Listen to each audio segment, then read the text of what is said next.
Jonathan, a proud shopkeeper in Wagadugu.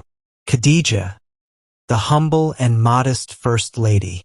President Ibrahim Traoré, the wise and just leader of Burkina Faso. Amina, a poor woman who often receives help from Khadija. The story: Jonathan owned a clothing stall in the busy market of Wagadugu.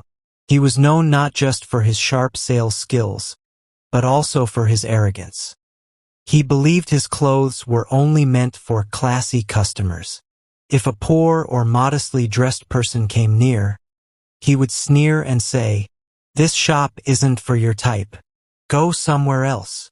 One afternoon, a woman in simple clothes and a headscarf approached the shop. She had gentle eyes and a soft voice.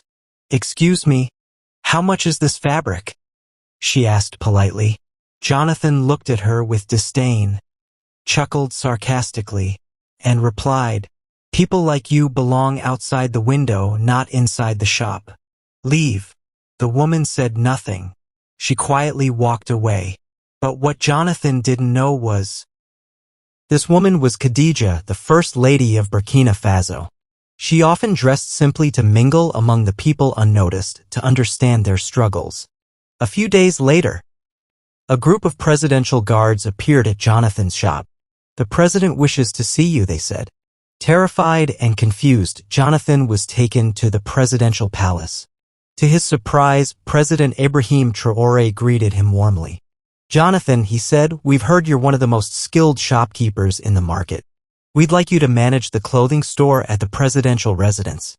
Jonathan, proud and flattered, accepted the role instantly. The first test. A few days later, Khadija came to the palace store, again in her modest attire, without revealing her identity. "How much is this fabric?" she asked gently. Jonathan didn't recognize her. Still arrogant, he replied coldly, "This shop is not for people like you. Please leave." Just then, President Traoré walked in. He looked Jonathan in the eye and said calmly, "Jonathan, do you know who this is?" Jonathan turned pale. "This is my wife," the president said, "the same woman you insulted at the market and again here today." Shaking and ashamed, Jonathan stammered, "Sir, I didn't recognize her. I'm truly sorry." The president nodded and said, "But do you only treat people with kindness when you recognize them? A person's worth." At first, Jonathan felt humiliated. But as time passed, he noticed something he had never seen before: joy in the eyes of children getting their first new clothes, gratitude in the smiles of struggling mothers, and respect that didn't come from fear, but from love. One day, Amina, a poor village woman, said to him, "May God bless you, sir. No one in the city ever treated us with dignity. But you're different now." Jonathan's eyes filled with tears. Something deep inside had changed. Final scene. 1 year later, President Traoré visited the village. He found Jonathan helping customers personally, sharing food with children, and treating everyone like family. "You've changed," the president said with a smile. Jonathan bowed his head and replied, "I've learned that when you trade your pride for humility, you don't lose anything, you gain everything." Moral of the story: true worth lies not in appearance or status, but in how we treat others.